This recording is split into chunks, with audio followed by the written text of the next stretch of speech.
하나님 말씀 고린도 후서 4장 6절 말씀입니다. 어두운 데서 빛이 비추리라 하시던 그 하나님께서 예수 그리스도의 얼굴에 있는 하나님의 영광을 아는 빛을 우리 마음에 비치셨느니라. 아멘. 한 사람의 죄인이 영적으로 거듭나게 될 때 그 사람은 단지 자신의 죄만을 보는 것이 아니라 이전에 보지 못했던 하나님의 영광스러운 성품을 보게 됩니다. 사람은 본래 영적인 어둠 가운데 있었습니다. 인간은 스스로 하나님을 찾을 수도 없고 하나님의 영광을 인식할 능력조차 없습니다. 그러나 하나님께서는 태초에 이 세상을 창조하셨을 때 그 어두운 혼돈 가운데 빛이 있으라 말씀하셨던 것처럼 그 동일한 음성으로, 그 동일한 창조의 능력으로 죄인의 마음에 빛을 비추십니다.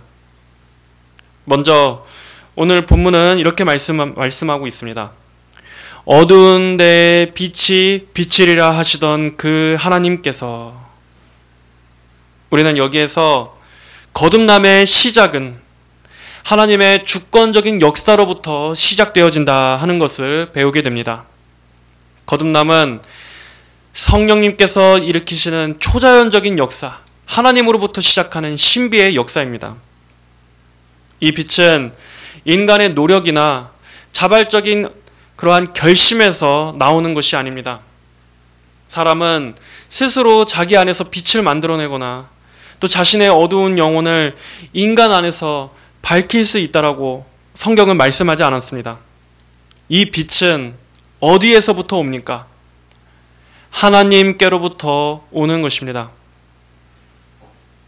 태초에 아무것도 없이 흑암뿐이었던 곳에 하나님의 말씀으로 빛이 창조되었던 것처럼 우리 인간 안에 일어나는 이 영적인 새 창조, 즉 거듭남도 전적으로 하나님의 뜻과 주권에서 비롯되는 것입니다. 회심은 인간의 결단이 아니라 하나님의 역사입니다. 그래서 청교도들은 말씀을 통해서 하나님께서 한 영혼 가운데 빛을 비추시고 그를 하나님께로 불러내시는 이 역사에 대해서 청교도들은 유효한 부르심이라고 불렀습니다. 이것은 단순히 외적인 복음 선포를 듣는 것에 그치는 것이 아니라 성령님께서 그 말씀을 통해서 실제로 죄인의 마음을 열어서 회개하게 하시고 믿어지게 하게 하시는, 즉 구원에 이르게 하시는 하나님의 실제적인 부르심을 말합니다.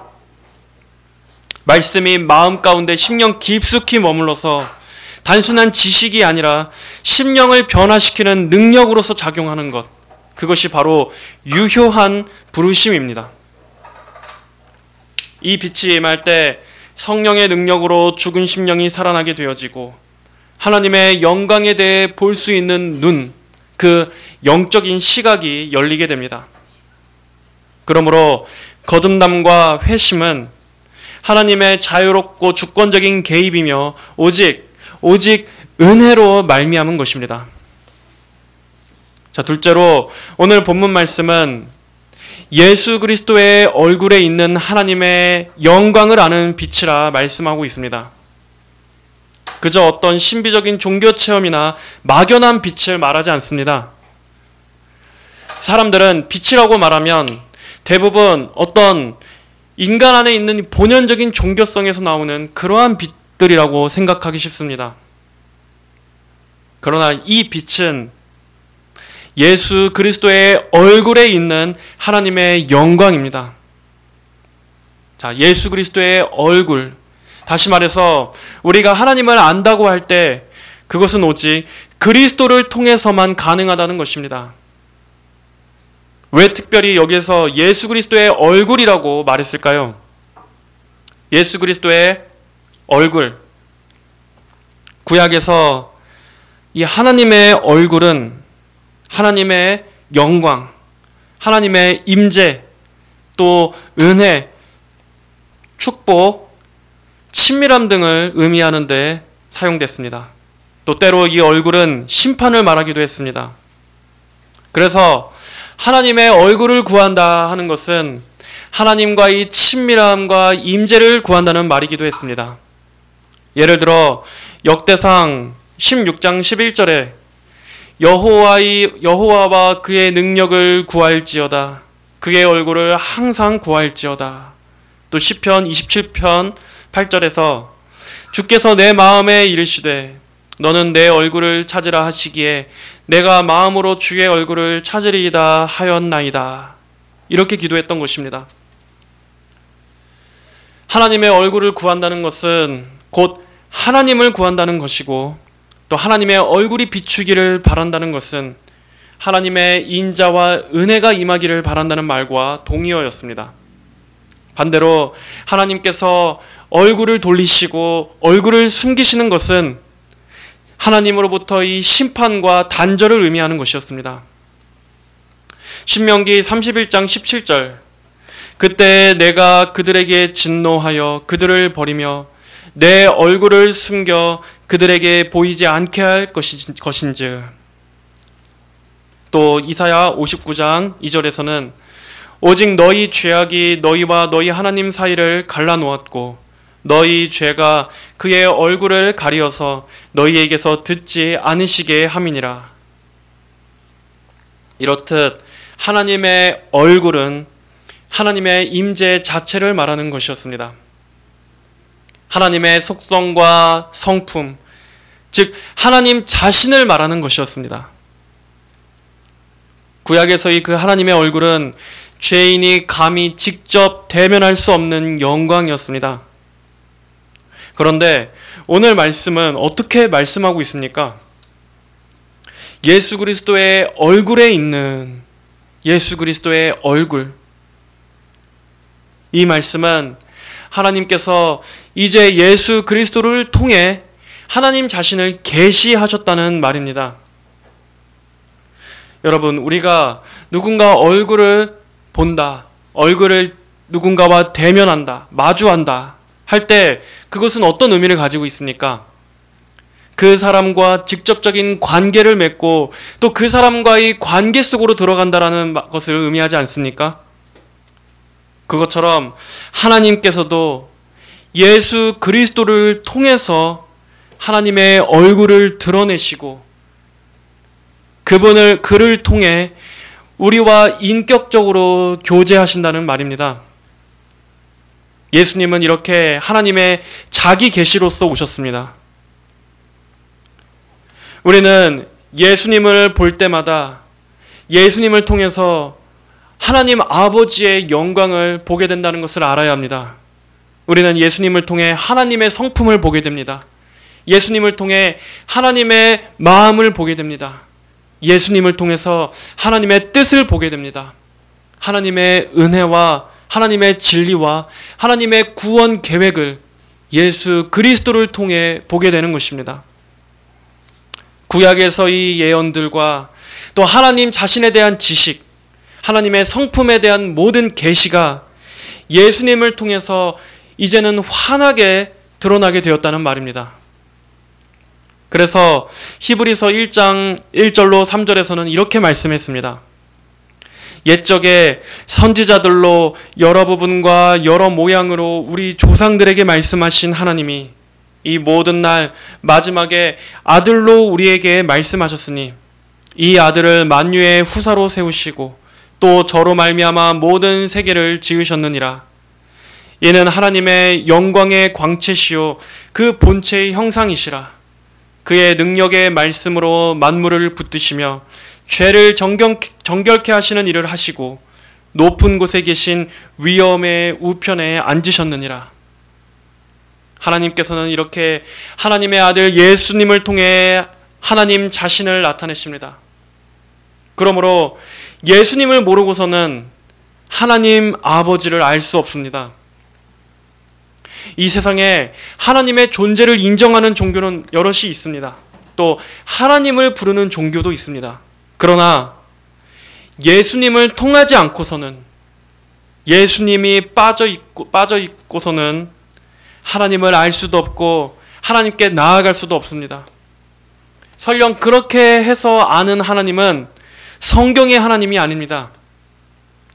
예수 그리스도가 빠져 있는, 예수님을 통하지 않는 하나님에 대한 그러한 종교는 성경의 하나님이 아닌 다른 우상으로서의 그러한 신일 뿐입니다. 예수님께서는 말씀하셨습니다. 나를 본 자는 아버지를 보았느니라. 나를 본 자는 아버지를 보았느니라. 예수님을 보는 것은 곧 하나님을 보는 것입니다. 예수님의 얼굴을 통해서 우리는 볼 수 없는 영이신 하나님의 성품과 마음을 볼 수 있습니다. 예수님 안에서 예수 그리스도를 봄으로써 우리는 성부 하나님의 자비와 진리, 공의와 사랑, 인내와 성결, 거룩을 보게 되는 것입니다. 자, 그렇다면 더 구체적으로 예수 그리스도의 얼굴에 있는 하나님의 영광, 이것은 도대체 정확히 어떠한 것을 말합니까? 예수님의 인격과 사역 중에서 더 구체적으로 말하면 어떠한 것이 예수 그리스도의 얼굴에 있는 하나님의 영광을 가장 드러내준다고 하는 것입니까? 십자가입니다. 바로 십자가에서 예수 그리스도의 얼굴에 있는 하나님의 영광을 성부 하나님께서는 가장 크고 선명하게 나타내셨습니다. 요한일서 4장 9절의 말씀입니다. 하나님의 사랑이 우리에게 이렇게 나타난 바 되었으니 하나님이 자기의 독생자를 세상에 보내심은 저로 말미암아 우리를 살리려 하심이라. 하나님의 사랑이 우리에게 이렇게 나타난 바 되었으니 하나님이 자기의 독생자를 세상에 보내심은 저로 말미암아 우리를 살리려 하심이라. 예수님 자체가 하나님의 완전한 계시지만 가장 결정적으로 어디에서 드러내셨는가? 예수님의 십자가입니다. 십자가는 하나님의 얼굴을 예수 그리스도를 통해 드러내신 가장 결정적인 곳입니다. 우리는 십자가를 볼 때마다 그 십자가 안에서 하나님의 영광스러우신 성품이 얼마나 완벽한 조화를 이루었는가를 볼 수 있어야 합니다. 죄를 미워하시는, 그래서 의로운 심판을 내리시는 하나님의 그 공의의 성품을 보면서도 하나님께서는 그 심판을 우리에게 쏟지 않으시고 성자 예수 그리스도께 쏟으심으로 이런 우리 완악한 죄인들을 구원하시고 용서하시는 사랑을, 그 사랑을 보여주셨습니다. 이 서로 대립되는 것만 같은 공의와 사랑을, 그 심판과 은혜를 십자가에서 동시에 이루신 것입니다.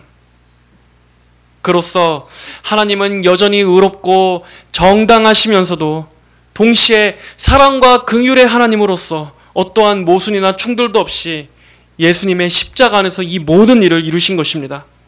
우리는 여기에서 하나님의 지혜를 보게 됩니다. 하나님의 영광스러운 방식을 보게 됩니다.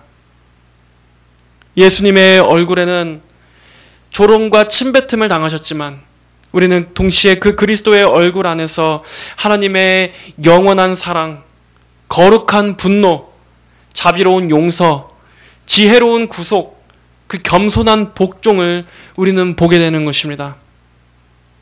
예수 그리스도의 얼굴에 있는 하나님의 영광이란 구체적으로 바로 이 십자가에서 나타내신 하나님의 속성, 하나님의 마음, 하나님의 지혜, 하나님의 구원 계획 전체입니다. 그리고 그 빛이 어디에 비추어졌다고 말씀합니까? 오늘 본문 말씀을 다시 한번 보십시오. 우리 마음에 비치셨느니라. 우리 마음에 비치셨느니라. 이 빛은 단순히 이론이나 어떤 정보 전달로서 왔다는 말이 아니라는 것입니다. 단순히 우리가 이것을 어떤 지식으로, 이론으로만 받는 것이 아니라 성령의 조명하심 가운데 우리의 심령 깊숙이에 임하는 체험적 빛으로서 오게 됐다는 것입니다. 즉 하나님을 인격적으로 아는 실제적이고 영적인 지식으로서 죄로 죽어있는 인간이 중생하고 회심하고 영적 각성을 하게 되는 구원으로 이끌어내는 그 실제적인 영적 인식으로서 왔다. 어두운 데서 빛이 비치리라 하시던 그 하나님께서 예수 그리스도의 얼굴에 있는 하나님의 영광을 아는 빛을 우리의 마음에 비치셨느니라. 하나님께서는 이러한 창조의 능력으로 인간의 영혼 안에도 새 창조를 하십니다. 죄인을 거듭나게 하십니다. 죄인 안에 이전에는 없던 새로운 본성, 새로운 성향, 하나님께로 기울어지게 만드는 이 새로운 성향을 우리 마음 안에다가 새롭게 창조하십니다. 새로운 피조물이 되게 하십니다. 그리고 그것을 무엇을 볼 때? 예수 그리스도의 십자가에서 하나님을 보게 해주심으로써, 그리고 그 진리에 우리의 전인이 믿어지게끔 해주심으로써 우리의 마음에 비치셨느니라. 이 말씀은 한 영혼이 거듭날 때 일어나는 내면의 변화를 말해주는 것입니다. 실제적인 변화를 말해주는 것입니다. 여러분 안에는 이 마음에 비치시는 하나님의 그 영광의 빛이 임하였습니까? 여러분 이것을 아십니까? 경험하였습니까? 거듭나기 전에는 하나님을 그저 단지 막연한 존재로 생각합니다. 막연한 신적 존재. 그렇게 하나님이 계시는 것 같은 그 두루뭉실한 막연한 존재는 인정한다 할지라도 하나님을 알지는 못합니다. 그러나 성령님께서 복음을 통해서 하나님에 관해 빛을 비추실 때 하나님은 더 이상 철학적 개념이 아닙니다. 더 이상 막연한 존재가 아닙니다. 하나님은 이제는 영광 그 자체이신 분으로서, 빛 그 자체로서, 선하심 자체로서 우리 마음에 인격적으로 임하십니다. 하나님을 그러한 분으로 알게 됩니다. 예를 들어 우리가 꿀에 대해서 아무리 귀로 듣고 설명을 듣고 꿀에 관한 지식적 정보를 안다 할지라도 그렇다고 해서 실제 꿀을 아는 것은 아닙니다. 가장 확실한 것은 무엇입니까? 꿀을 실제로 맛보면 압니다. 마찬가지로 거듭난 자는 그 꿀을 실제로 맛본 자입니다. 성령을 통해서 그리고 말씀을 통해서 하나님을 알게 된 자입니다. 하나님의 영광을 본 자입니다. 하나님의 선하심을 맛보아 알게 된 자입니다. 하나님의 속성과 성품을 영적으로 맛본 자들입니다. 그렇다면 여러분에게 하나님은 어떠한 분입니까? 막연한 개념입니까? 여전히 하나님은 막연한 존재입니까? 아니면 그 영광으로 인해 하나님을 보셨습니까? 예수님의 십자가에서 여러분은 하나님을 영적으로 보았습니까?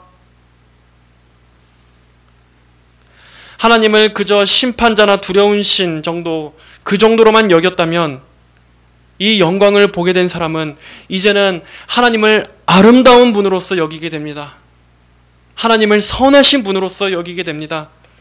하나님은 완전하신 분이시고 하나님은 지혜이신 분이시며 자비로우신 하나님의 그 자비의 성품을, 하나님을 그렇게 알게 됩니다. 그리고 그것이 영광스럽게 보입니다. 가장 영광스럽게. 그래서 그 영광에 눈이 멀어버려 하나님께 완전히 사로잡히게 되는 것입니다. 하나님께 매료되게 됩니다.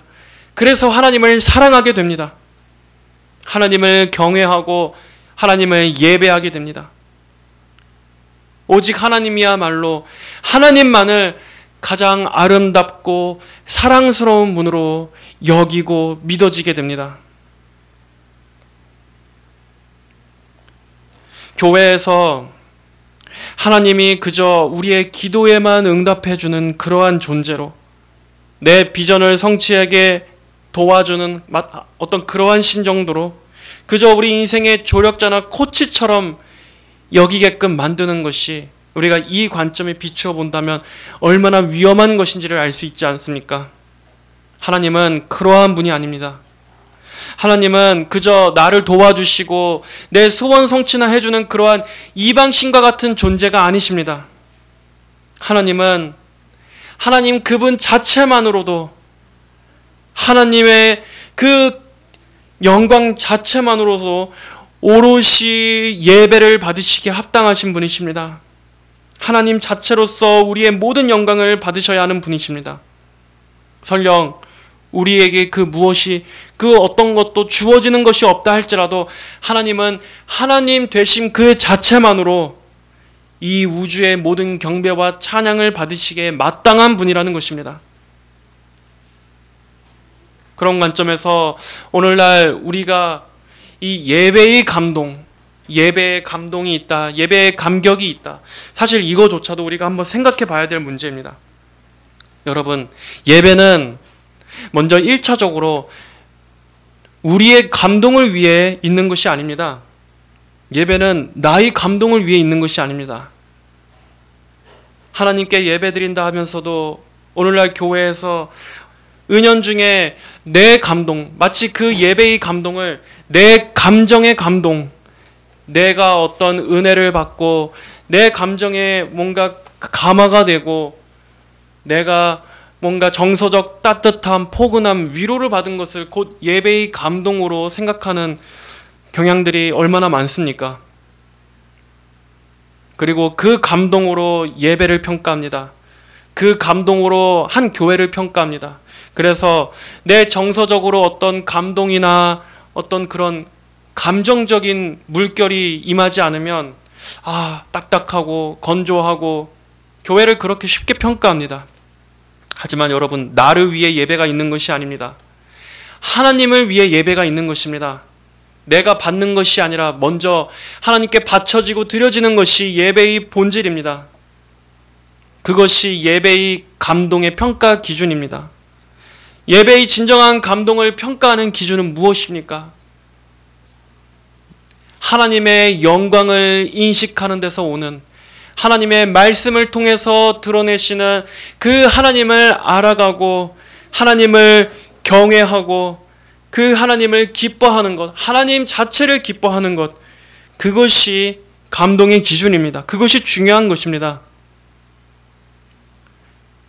하나님의 하나님 되심으로 인해서 하나님을 사랑하셔야 합니다. 그것이 진정으로 하나님을 안다고 하는 사람의 반응입니다. 우리가 하나님의 영광 앞에 서게 된다면 그 앞에서 어떤 나의 기도 응답이나 나의 현실적인 문제 해결, 그것조차 그 영광 앞에 사라져 버립니다. 하나님의 압도적인 영광 앞에서는 그런 모든 것들, 심지어 그것이 내게 시급한 것이었다 할지라도 우리가 하나님의 그 영광의 빛 앞에 서게 된다면 우리는 동시에 나 자신에 관련된 모든 것들은 우선은 다 하찮은 것처럼 여겨집니다. 그만큼 하나님은 영광 그 자체이신 분입니다. 오히려 우리가 하나님의 영광에 대해 조금이라도 인식한다면, 적어도 지금보다 조금 더 나은 인식을 갖게 된다면 무엇을 보게 됩니까? 하나님의 영광 앞에 서게 될 때 우리는 무엇을 보게 될 것입니까? 내 죄만 보이게 됩니다. 내 자식 문제, 배우자 문제, 기도 응답, 축복, 이런 것보다 먼저 내 죄가 보이는 것입니다. 하나님의 거룩하심 앞에서 내가 인식할 거라고는, 나에 대해 인식되는 것이라고는 죄밖에 없는, 죄가 드러나는 이러한 죄의 인식이 깊어지는 것입니다. 이사야 선지자는 하나님을 본 후에 이렇게 외쳤습니다. 화로다, 나여 망하게 되었도다. 이것이 하나님의 임재 앞에 선 인간의 가장 첫 반응입니다. 우리가 진정으로 하나님을 만났다면 다른 그 어떤 것보다도, 어떤 말보다도 가장 먼저 우리에게서 터져나오게 되는 것은 바로 탄식, 나의 죄에 대한 탄식뿐일 것입니다. 이것이 나와야 합니다. 내가 외치고 절규할 거라고는 내 죄밖에 없구나, 나는 죄밖에 없었구나, 이것이 바른 반응일 것입니다. 하나님의 거룩하심이 너무나 찬란해서 내 더러움이 마치 그분을 해치는 듯한, 하나님의 심장에 정면으로 칼을 꽂는 듯한 마치 그런 정도의 고통으로 다가오게 되는 것입니다. 하나님의 영광 앞에 내 죄를 비춰보면 심지어 어느 정도까지 가게 되냐면 이 아침에 환한 이 밝은 태양빛이 내게 쏟아지는 것조차 죄스럽고 환멸감이 들 정도로 자기 자신이 추악하게 느껴집니다. 하나님께서 의인에게, 선인에게나 악인에게나 보편적으로 비추시는 이 밝은 태양빛마저도 마치 그것이 내 죄를 드러내고 나를 찌르시는 것만 같아서 그 앞에 나는 이 빛과 온기조차 쬐 자격이 없는 그런 정도로 여겨지는, 그런 정도까지 마음이 낮아지게 됩니다. 사람이 하나님의 거룩하심, 하나님의 그 크신 영광, 그리고 하나님의 그 선하심 앞에 자기 자신의 실상을 정직히 깨닫게 되면 그 정도까지 자기 자신에 대한 자기애가 사라지게 되는 것입니다. 하나님의 영광은 그렇게나 찬란한 것입니다. 하나님은 그렇게나 선하신 분이십니다. 그런 하나님 앞에 자기가 죄악되게 살아온 날들이 너무나 죄스럽고 하나님을 떠나 있던 것에 대해 애통한 마음이 들어서 그만큼 마음이 찢어지는, 하나님은 그만큼 좋으신 분이고 우리는 그만큼 악한 존재입니다. 영적으로 거듭나서 하나님의 영광에 대해 눈뜬 심령에게는 이제 하나님의 자비가 인격적으로 깨달아지게 됩니다. 하나님의 자비의 은혜를 보게 됩니다. 그리고 이 역시도 예수님의 십자가를 통해서 보게 됩니다. 하나님의 거룩하신 영광 앞에 무너진 영혼은 이제 소망이 없습니다. 그는 자기 자신 안에서 절망합니다. 자기 자신 안에는 아무런 소망과 의가 없다는 것을 깨닫고 자기 의에 철저히 무너지게 됩니다. 그러나 그 순간 복음의 자비가 임합니다. 그 자비는 그저 단순히 너는 괜찮아, 너는 여전히 소중해, 그렇게 말해주는 감상적인 것이 아닙니다. 그 자비는 그리스도의 십자가 안에서 드러나는 정의와 거룩함, 그리고 사랑이 함께 흐르는 거룩한 자비입니다. 거룩한 용서입니다. 여러분 잘 이해하십시오. 그냥 거저 용서, 거저 자비가 아니라 덮어놓고 용서하시는 것이 아니라 거룩한 용서입니다. 자비도 그냥 자비가 아니라 의롭고 거룩한 자비입니다. 의와 용서의 문제가 같이 해결된 것입니다. 여러분, 우리의 죄는 예수님께서 받으셨습니다. 죄의 문제가 그냥 덮어놓고 없애놓은 게 아닙니다. 죄는 분명히 처리되었습니다. 누구 안에서? 예수님 안에서 공의롭고 정당하게 처리되었습니다. 그리고 우리는 예수님의 그 대속의 공로로 인해 우리를 용서해 주신 것입니다. 마냥 괜찮고 마냥 죄를 덮어놓은 용서가 아니라 그 죄가 처리된 데는 예수님의 죽으심이 있었습니다. 예수님의 형벌과 심판 받으심이 있었습니다. 다만 그 심판을 우리에게 돌리시지 않으신 것뿐입니다. 죄인에게 해당되는 모든 죄의 싹은 하나도 남김없이 다 정의롭게 쏟아 부어졌습니다. 다만 그것이 우리가 아닌 성자께, 예수님께 쏟아 부어진 것뿐입니다. 그리고 그것으로 우리를 살려주셨습니다. 우리를 살려주셨습니다. 여러분, 왜 하나님께서 그렇게까지 하셔야만 했습니까? 왜 하나님께서 성자를 너무나 사랑하시고 성자와 영원히 연합하셔서 결코 떨어질 수 없는 그 성부 하나님께서 왜 성자 예수님을 죽이시면서까지 왜 우리를 그렇게 살려내실 만큼 우리가 그러한 존재였습니까? 저와 여러분이 하나님 앞에서 그렇게 가치가 있는 존재였습니까? 하나님께서 사랑하시는 아들 예수님을 죽이시면서까지 왜 우리를 구하시려고 하신 겁니까? 이 이해할 수 없는 이 놀라운 자비 앞에서 우리는 정말 아무리 생각해도 이해할 수 없는 하나님의 마음을 보게 됩니다. 그리고 그것이 하나님의 사랑이라고 성경은 말씀합니다. 이해할 수 없는, 측량할 수 없는 하나님 아버지의 사랑. 지금도 우리는 그 원인을 모릅니다. 이유를 모릅니다. 왜 나 같은 것을 구원하시기 위해서 하나님께서 왜 아들을 죽이셨을까? 구원받은 이후에도 알 수 없습니다. 설교하는 지금도 저 자신도 저는 아직도 모르겠습니다.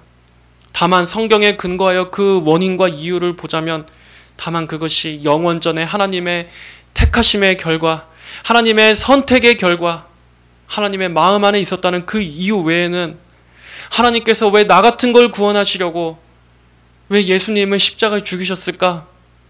왜 다른 누구도 아닌 왜 나일까?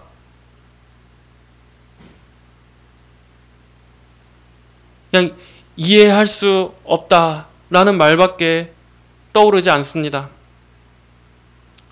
그냥 하나님의 그 용서와 사랑과 자비 앞에 그냥 무너지는 것 외에는 우리가 무슨 반응을 할 수 있겠습니까? 여러분, 하나님의 진노와 심판 때문에 마음이 무너지고 굴복되는 것이 아니라 바로 이 하나님의 이해할 수 없는 자비가 우리의 마음을 무너뜨리는 것입니다. 우리를 회개케 하는 것입니다. 우리의 교만과 나의 자랑을 낮춥니다. 내가 만약 어떠한 자격과 그러한 것들을 받을 만한 조건을 갖춰서 구원해 주신 것이라면 이해가 되고 납득이 되고 그것은 이해가 됩니다.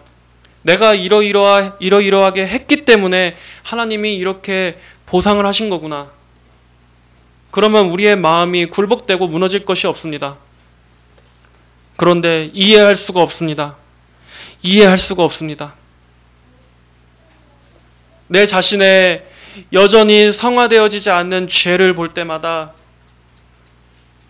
그럼에도 예수 그리스도 안에서 영원히 붙들어 주시고 영원한 생명을 주셨다라고 성경이 확증하고 성령께서 우리의 심령 안에 인쳐 놓으신 이것을 볼 때 참으로 이해할 수 없다라는 말밖에 할 수가 없습니다.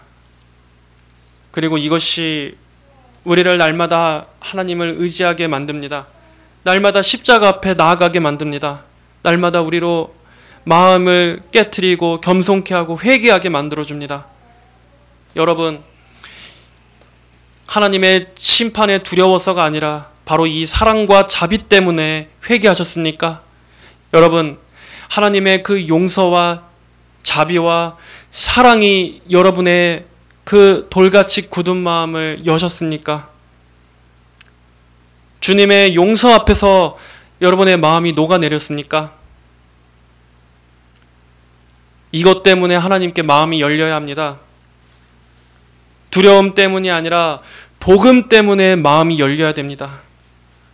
복음 때문에 하나님 앞에 회개로 나오고 복음 때문에 예수님을 믿고 복음 때문에 무릎을 꿇고 복음 때문에 여러분이 구원받았어야 합니다.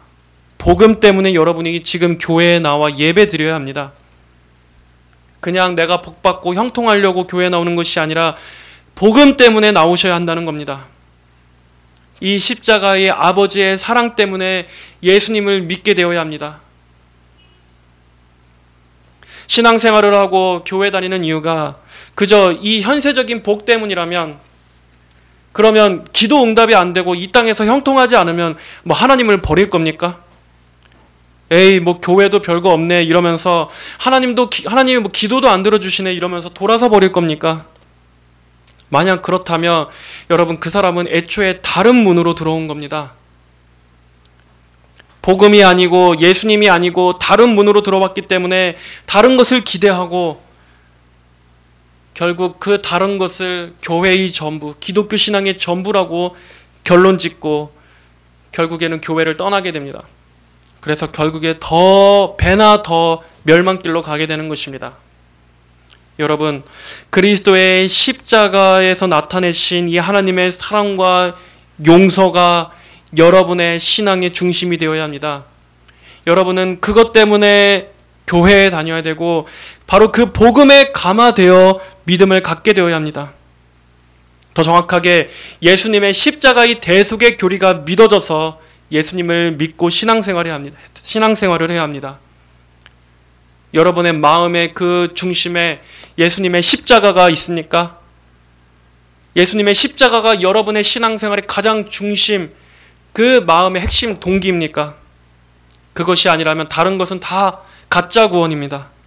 그냥 인간 안에서 나온 종교심 때문에 교회 다니는 겁니다. 그리고 그러한 종교 신앙에는 성령으로 거듭남도 없습니다. 자기 소견에 옳은 대로 자기가 만들어낸 상상의 하나님을 섬기며 우상 숭배를 하고 있는 것입니다. 예수 그리스도의 얼굴에 있는 하나님의 영광을 아는 빛, 바로 그 그리스도를 통해서 하나님의 영광이 여러분의 심령에 비춰져야 합니다. 하나님의 영광을 본 사람은 하나님의 영광이 최고의 기쁨이 됩니다. 이전에는 돈과 명예 그리고 이 땅에서의 형통이 우리 삶의 목적이었다면 하나님의 영광을 본 자는 이제 하나님을 가장 아름다운 보물로 여기게 됩니다. 그리고 하나님께서 하나님만이 가장 영광스럽기에 이제 더 이상 세상의 영광을 바라지 않습니다. 이 세상과 함께 세상을 노래하고 이 세상에다가 나의 찬송가를 바치지 않습니다. 그리고 하나님의 자비와 거룩과 하나님의 그 영광스러운 속성, 그 빛을 본 사람은 하나님 때문에 죄를 내려놓습니다. 하나님 때문에 죄를 내려놓습니다. 설령 그것이 딱히 뚜렷한 죄가 아니었다 할지라도, 또 내게 가장 귀한 것이고 내가 가장 내 인생에서 참 소중한 그러한 부분을 차지하는 것이었다 할지라도 그것이 하나님의 영광에서 나를 멀어지게 하고 하나님의 영광을 위하여 살아가는 내 발목을 붙잡는 것이라면 그것을 죄로 여깁니다. 그것을 죄로 규정합니다. 그리고 그 죄를 버리는 것을 이젠 더 이상 손해로 여기지 않습니다. 아까워하지 않습니다. 하나님께로 간다 하면서도 마치 롯의 처처럼 그것이 아까워 미련 때문에 뒤를 돌아보고 하지 않습니다. 오히려 기쁨으로 버립니다. 이 세상아, 이 배설물과 같은 것들아, 내게서 떠나가라. 십자가를 향해 가는 내게서 떠나가라. 이렇게 기쁨으로 버리는 것입니다. 신앙과 출세끼리 서로 부딪히면 기꺼이 나의 출세를 포기합니다. 하나님과 돈이 서로 충돌하면 차라리 물질적 손해를 보고맙니다. 나의 보물이신 예수님을 잃는 것보다 차라리 이 땅에 썩고 없어질 그 물질적 손해를 버리는 쪽을 마땅히 택합니다. 또한 신앙과 사람들로부터 이 인정, 하나님의 인정이냐 사람의 인정이냐, 하나님의 칭찬이냐 사람의 인기냐 사람의 환호냐, 이것이 충돌할 경우에 차라리 내가 세상에서 찌꺼기 취급을 당하고 대신 나는 하나님의 인정 하나로 만족합니다. 모든 사람이 이 세상의 찌끼와 찌끼처럼 나를 대해도 하나님의 기쁨, 하나님의 인정, 하나님이 나를 바로 보시면 나는 그걸로 족하다. 십자가에서 자신을 부인하는 사람은 차라리 내 이름, 내 명예, 내가 12번 죽임을 당하더라도 예수님이 높아지시면 됩니다. 나는 쇠하고 나는 망하더라도 예수님이 흥하시고 예수님이 높아지시고 하나님의 일들이 부흥케 되는 그것이 더 중요합니다. 그저 예수님의 이름이 존귀하게 되는 것, 그 이유 외에는 다른 어떤 것은 없습니다. 하나님의 영광을 볼 때 성령님께서 그것을 우리의 심령에 새겨놓으시면 하나님의 성령은 우리로 십자가로 가게끔 이끌어 가십니다. 십자가로 가게끔 우리를 이끌어 가십니다. 내가 더 유명해지고 하나님 믿었더니 내가 더 많은 사람에게 유명한 사람이 되고 많은 사람이 나를 추켜 세우고 더 많은 양적으로 증가하게 되고, 그것이 아니라 십자가로 이끈다는 말입니다. 내가 더 죽어지게 됩니다. 오히려 내가 가졌던 소중한 이전 자랑들을 더 잃어지게 됩니다. 사람도 잃게 될 수 있습니다. 물질적으로 잃어질 수도 있습니다. 더 많은 고통과 환난과 억울한 일들, 핍박과 박해, 참으로 예수님을 믿지 않았으면 있었지 않았을 일들조차 겪게 되는, 그러나 성령님께서 이끄시는 것입니다. 성령님은 우리를 십자가로 이끄십니다. 예수님께서 십자가를 지고 가셨던 것처럼 우리도 우리 십자가를 지고 그 십자가를 통해 계속 내가 죽어짐으로써 우리 주님 예수님을 닮아가게 되는 것입니다. 나 예수님을 닮아가게 되는 것입니다. 그리고 예수님께도 그것이 영광이었듯이 예수님께서 십자가로 향하여 갈수록 내가 영광을 받을 때가 가까이 왔도다라고 말씀하셨듯이 우리 성도에게도 십자가가 영광입니다. 이 세상의 부귀 영화가 영광이 아니라 십자가가 우리의 영광입니다. 십자가가 보물이고 십자가가 나의 진주입니다. 여러분은 십자가를 지고 계십니까? 그 십자가를 자랑합니까? 십자가가 여러분의 기쁨입니까? 여러분의 찬송의 주제가 십자가입니까? 여러분 그리스도와 함께 연합하여 죽는 것이 기쁩니까? 날마다 우리 주님과 함께 죽고 계십니까? 우리는 어떻게든 살고자 하는 것이 아니라 어떻게든 주님과 함께 죽고자 해야 합니다. 오늘도 주님 안에서 죽어지게 하여 주시옵소서. 오늘도 주님 안에서 나의 이 육적인 것들은 죽어지게 하여 주시옵소서. 나의 이 세상 야망과 포기되지 않는 죄와 여전히 이 세상으로 기울어지는 이 내 안의 육적 본성은 죽어지게 하여 주시고 예수 그리스도 안에서 이 거듭난 새 본성은 더욱더 살게 하여 주옵소서. 그리스도를 향해 살게 하여 주시옵소서. 오늘도 예수님을 존귀케 하는 데 살게 하여 주시옵소서. 오늘도 하나님의 영광을 위하여 살아가게 하는 데는 살게 하여 주시옵소서. 철로 역정을 쓴 존 번연은 이렇게 말했습니다. 그리스도인은 하나님의 영광을 가장 고귀한 보석처럼 여긴다. 그는 세상의 모든 왕관을 내려놓고서라도 그 영광을 택할 것이다. 그리스도인은 하나님의 영광을 가장 귀한 보석처럼 여긴다. 그는 세상의 모든 왕관을 내려놓고서라도 그 영광을 택할 것이다. 여러분, 예수 그리스도의 얼굴에 있는 이 하나님의 영광을 아는 빛을 우리 마음에 비치셨느니라 오늘 성경은 말씀하고 있습니다.